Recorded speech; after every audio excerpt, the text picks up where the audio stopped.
Well, welcome back to The Heat. We're talking about Germany's role in today's Europe. Is it becoming too dominant, or is it a positive driving force in the European Union? Thanks to our guests again.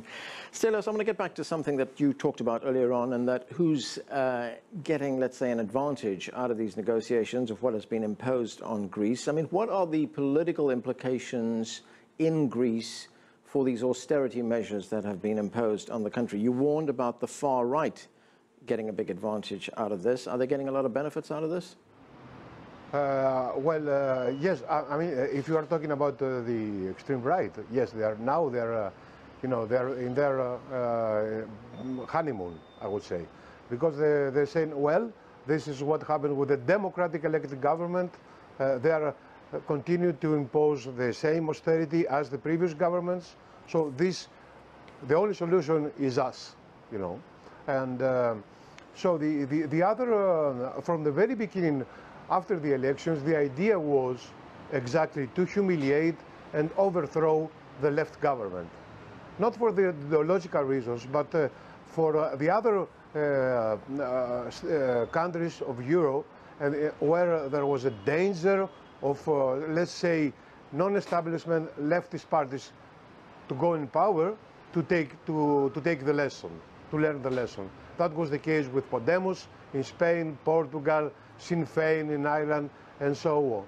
And the idea was to completely humiliate the government, to make it completely surrender into the eyes of the European opinion, just for nobody, no government dares, no country dares, no voters dare in any country of the Eurozone to vote against the dogma imposed by the Berlin, and whether it's not, it makes no sense, because if you see what the main the Nobel laureates of the economy, Stiglitz, Krugman, name them all, they say this policy is crazy. It makes no sense. No, it makes sense. It makes sense because the German government is taking profit of that. They are profiting. They are earning billions and billions of euros by keeping the crisis in a controlled way, of course. Right. By the interest rates and by the low value of the euro. But this is not. It's not a union. It's not a family of European nations. It's the old story. That's why I'm saying the history is repeating itself. Yeah, and I mean, some tough words there, Greece being humiliated, that Germany is sticking to its dogma. How concerned is Germany about stability in Europe? As Stelios pointed out, as Daniel also pointed out, this is benefiting fringe groups on either side. I mean, has austerity worked in other countries? Is it going to work here? I mean, I think this is a lesson that the German government has to learn, and I think they are on a slow path to accept it, that the German way of austerity can't be exported to other nations without adjustments and to take into account the individual situation in a country like Greece right now. But when it comes to overall stability, I think this is key for Germany as much as it is for Greece, and therefore the German government has zero interest in keeping this crisis alive. We are not benefiting from it. Let's face it. The overall theme for the European Union and the Eurozone is uncertainty right now.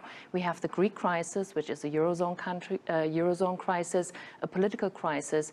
We have other uncertainties lingering over the European Union or in the European Union, like the upcoming British referendum. We still have the crisis in Ukraine and Russia, which is a geopolitical crisis, and we have a refugee crisis on our southern borders. So overall, Europe is in total turmoil right now. And the last thing that everyone wants is that the Greek crisis continues. So we have to get back on a constructive path here.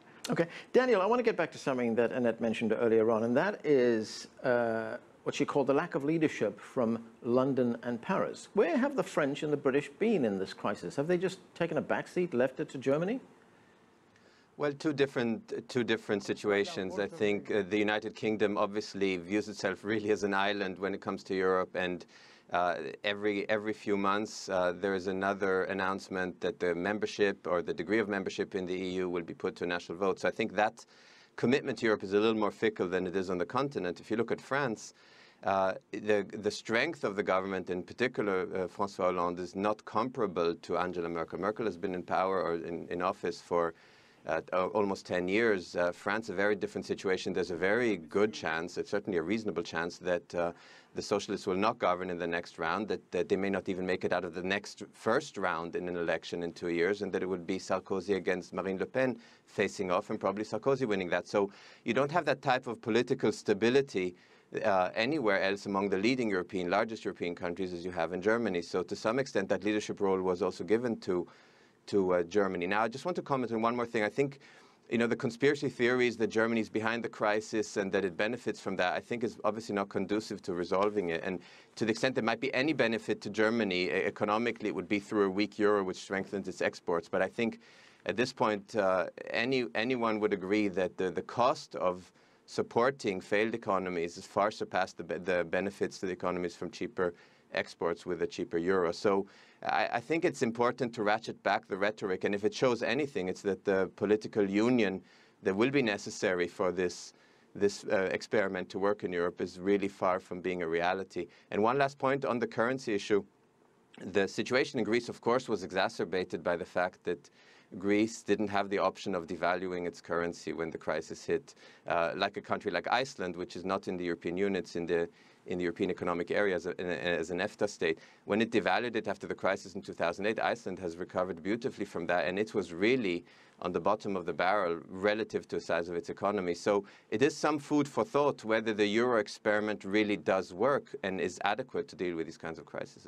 Right, Stelios, you've been very critical of Germany, but there's two things I want to ask you about. I mean, it might be very popular to blame Germany in Greece, but A, doesn't Greece have to put its own house in order? And the other is that, as you pointed out just a moment ago, the deal that Greece was forced to accept, you say, was worse than the deal that was on the table a few weeks ago. Who do you blame for that? Wasn't that Syriza's fault to reject that previous deal? Well, first of all, the Greek government and Tsipras himself made enormous efforts to change the perception of Germany to Greeks. Tsipras publicly exonerated Merkel, saying she's a fine lady. She goes against, firing the famous cleaners. They were striking for months. He was very positive towards Merkel, and we tried our best.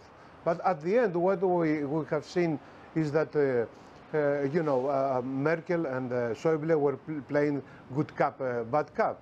So yes, at the end, the Greek government made a lot of mistakes, because, and the main mistake was that Tsipras himself, innocent enough, without experience, believed in what Mrs. Merkel was telling to him, that she's for a fair deal, she will try, she's not as Schäuble. That was her words, that she will try to have a better arrangement.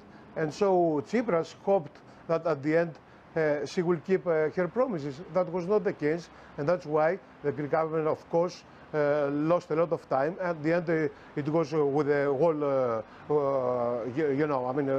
it was completely without any other option, and at the end, it had to surrender. Of course, Greece has a lot of things to change, a lot of things. We want more than our partners to change things, but we need some time to do that. We cannot do in 5 months what the others did not, the allies of Mrs. Merkel and Mr. Schäuble did not do in 5 decades. But during those 5-6 months after the elections, we were under completely threats, paralysis. The economy is paralyzed. The institutions are paralyzed. There is no oil for the ambulances. Teachers in the school, nurses. You cannot do reforms under those circumstances. It's like a war.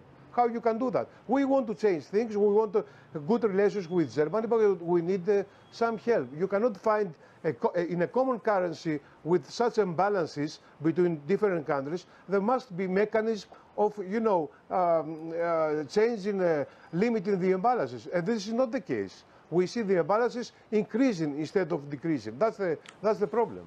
Okay, and as you pointed out, Germany we're facing two challenges here. On the one hand, keep unity in the European Union. On the other hand, implement the rules that everybody had agreed to. But there was a point, wasn't there, when Germany was prepared to see Greece leave, so-called Grexit? Yeah, I mean, this issue came up just in the last weeks, and it was never defined by German Finance Minister Schäuble as a permanent exit. It was a temporary exit. And I think this was also, to a certain extent, a mistake in these debates, because Germany and Schäuble broke with the taboo. Until recently, the real strategy was to keep the club of the Eurozone together. And by allowing a country to leave, it can cause all sorts of, unprecedented, not only fiscal, yes, right, but political consequences. And you have to be aware of this, what will happen when you take the genie out of the bottle. And I think the European Union, nor Germany, would be ready for that. And it was always Merkel's strategy for that reason, more for a political reason than a financial reason, to keep Greece in the Eurozone, just to avoid these unforeseeable consequences. And that's where we have to leave it. We've run out of time. Thanks for joining us. Anat Hauser here with me in the studio, Stelios Kouloglou in Athens, Daniel Levin with us from New York. Thanks to all of you for being with us.